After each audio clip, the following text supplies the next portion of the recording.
Now, if you're wondering if there's still a possibility of getting another $1,200 coronavirus relief check, prepare to be disappointed unless you didn't think there was a possibility, which then you're probably like, well, yeah, I didn't expect that to happen.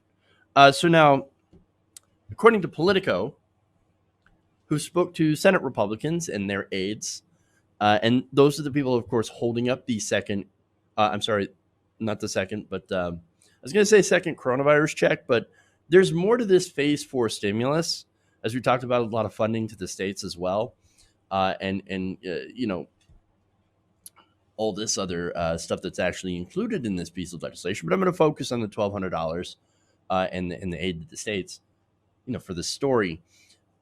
Well, the House already passed it, and it's the Democrat-controlled House. And by the way, they could have done something a lot stronger because they had known that this wasn't going to pass in the first place. White House is against it, and Senate Republicans are against it as well. And so, again, this was the phase 4 stimulus bill. And now these Republicans are saying, look, we really have no intention of really taking this up or even talking about it, at least until July. Huh. Interesting. So now, here's what the report said. Buoyed by a surprisingly strong jobs report last week, and the knowledge that some of Congress's $2 trillion March spending package still hasn't been spent. So now, notice that the lion's share of the money went to corporations and business, right? Big business. So they haven't spent that, and there's a reason for that. It's because they don't really need it. Whereas I'm pretty sure most people who have received that $1,200 stimulus have already spent it on rent, bills, food, supplies, etc. So there's that, right? But they say, most people, most of that money hasn't been spent. We got to wait and see what effect it has on the economy. And so they say that the Senate GOP remains noncommittal on the timing and substance of the next piece of legislation. This is reported by, of course, Politico's Burgess, Everett, and Marianne Levine. And they said, bipartisan talks still haven't begun in earnest, according to senators and aides, and the White House and senior Republicans say they won't start until, like I said, July. And so part of the reason, of course, as I mentioned before, it's because you had some of the money that isn't spent yet.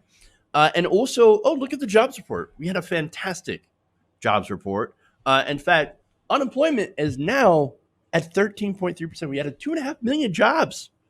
Look at the unemployment rate. We don't need no more stimulus. No, we're done with that. Get back to work, America. Let's do this.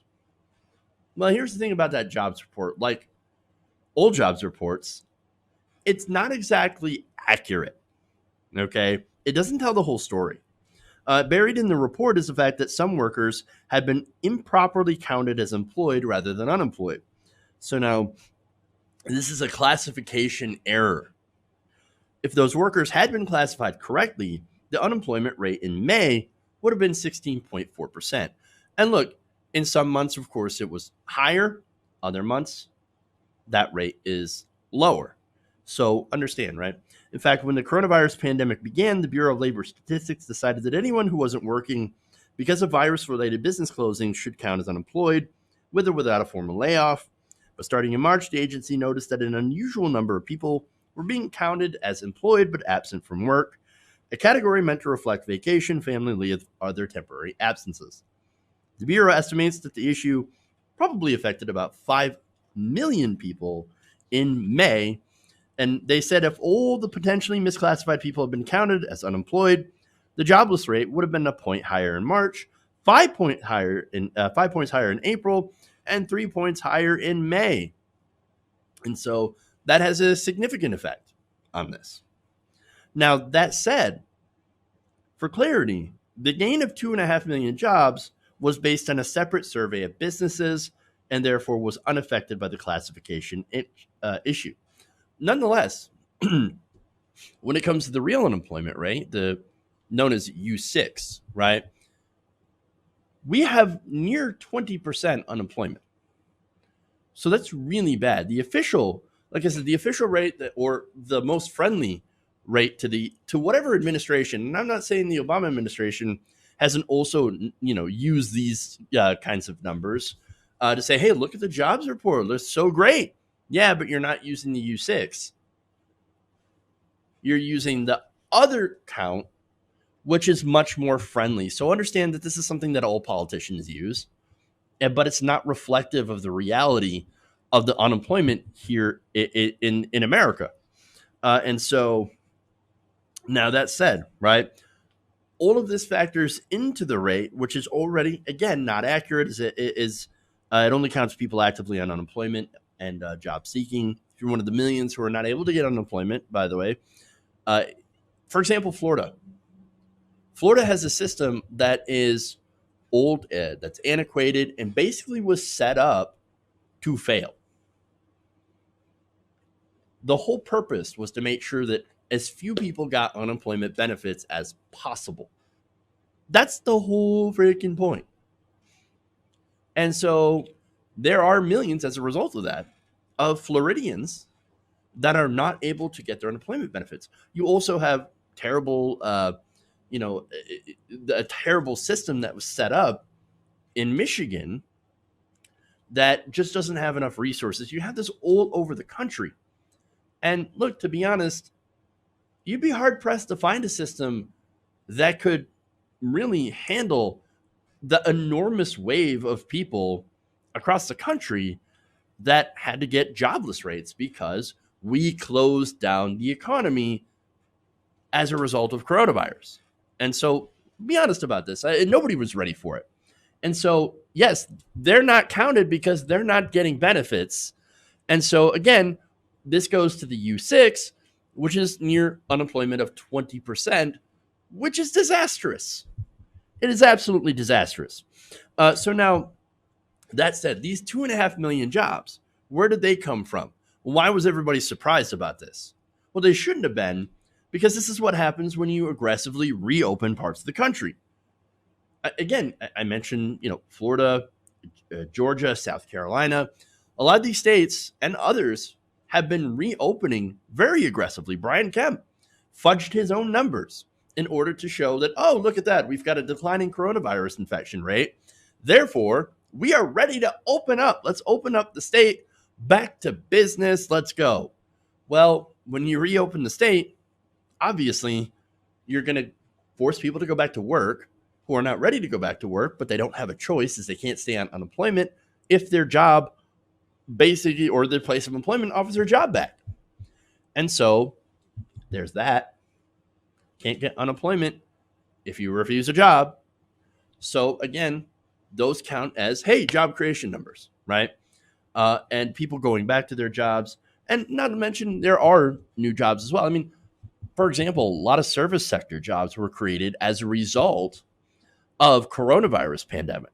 For example, you look at like Shipt, you look at like Instacart, and you look at Amazon, and you look at more of these online businesses.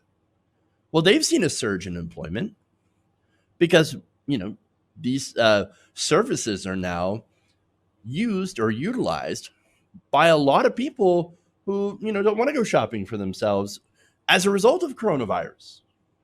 And so there's that. And so there's a lot of nuance in this number, right? In these numbers. And so nonetheless, the administration is saying, well, look at that. We don't need any more stimulus. We're bouncing back, and we're bouncing back hard. And that's a good thing.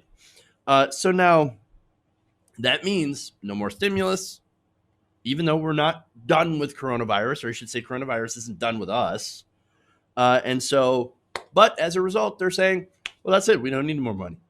No more coronavirus checks for you. No more money for the states. No more money for any of that. We're done with it. Although also national debt. You weren't worried about the national debt when you passed gigantic tax cuts for the rich. But now we're concerned about the national debt. Awesome. Great. So now, again, they want to return to business. These Republican congressmen, as usual, especially since they were able to successfully funnel trillions of dollars to the rich, to their donors, the corporations, to the people that need it the least. And so now, with their theft complete, they say, well, we're done with that. Even though we still have the Fed giving trillions of dollars in liquidity to the banks. They're still getting propped up, but the American people are not. So now, according to this report, Republicans say, well, look, it's only responsible that we wait and see how the spending seeps into the economy. We got to wait and see. We got a wait and see approach. But they're not going to do anything. In fact, as one Republican, this is Senator John Cornyn, he says this: I think conditions are definitely going to improve.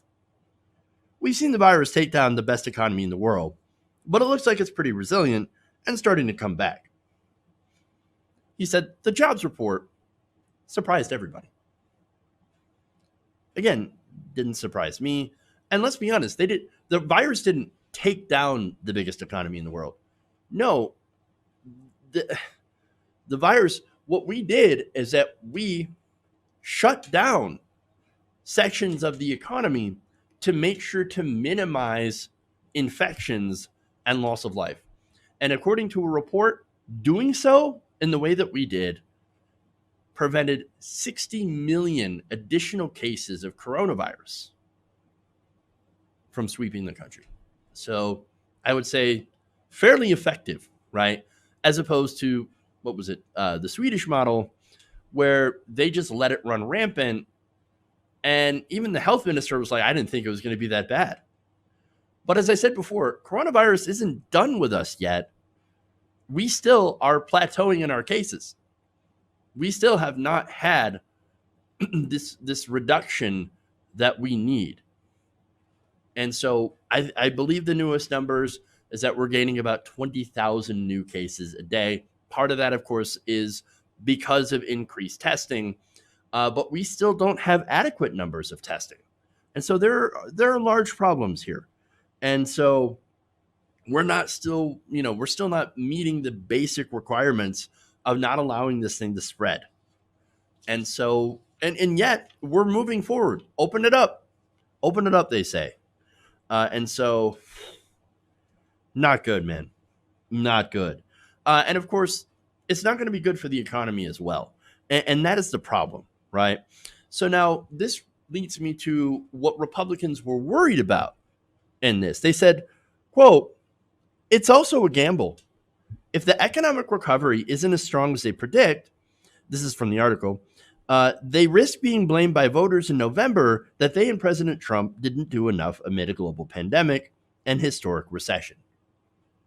And so right now, they know the situation, and they know, well, look, are we going to help everybody by doing another phase 4 stimulus? Or are we just going to, take that risk and not give people more money? Well, we see what direction that we're going right now. And I don't think that they're going to change, but I don't know. The fear, of course, is that they're wrong and the economy implodes. And so far, I think, again, I don't know for, entirely. I can't say for certain. But from what I've seen, it looks like they're not going to go in that direction. They're not going to help people. They're going to let it implode. And we'll see. I mean, they're going to hope that, forcing people back to work, is this going to be good enough? And that we're not going to care about the additional amount of workers, or that'll get COVID-19, or, the other thing is that they've been downplaying this virus for some time. Maybe they believe it. Like, no, it's not a big deal. And you shouldn't think it's a big deal. And then when it becomes a big deal again, and I'm thinking like fall, right? That's when it's going to make a second wave comeback, which is going to be devastating. Well, then they're going to say, well, we didn't think that this was going to happen. And that's going to prompt an even more rigorous shutdown and another economic disaster. I hope that doesn't happen, obviously, but I mean, who knows? Playing with this virus, I mean, it's playing with fire, essentially. You're going to get burned. Now, the thing that is going to work against Republicans is the fact that poll after poll, by the way, Americans are not ready to go back to work because Americans do understand and we do listen to the science, right? They're not ready to get back to sitting in restaurants, going to movie theaters. And even if many people are, which there is a certain subset of people who are ready to get back to quote unquote normal, right? The lack of income support during this lockdown is going to make it very difficult for them to be able to do so. And so when you have an economy that depends on consumer spending, if you don't have consumers that can spend, well, that's not going to be good either. And unfortunately, I think we're going to see high unemployment for some time. No matter what administration, if Trump wins, we're still going to see that high unemployment. And if Biden wins, we're still going to see that because we are not taking the necessary precautions and we're not taking care of the people the way that we should as we shut down the economy and reopen it slowly. So this is the problem. Hey guys, hopefully you enjoyed that free video. Now I'm going to have to ask you a favor. Between the demonetization and the YouTube algorithm messing around with view counts, etc., we're having a hard time adjusting to the new YouTube reality, which is where you guys come in. See, we have a patreon.com/TYTNation set up to help us rely on you guys, the viewers, instead of big corporate ads. Look, you know the show. You know how I'm not in favor of big corporations anyway. So help us transition away from relying on the ad model to pay the bills and sign up to be a patron, patreon.com/TYTNation. That goes a long way to help us keep the lights on.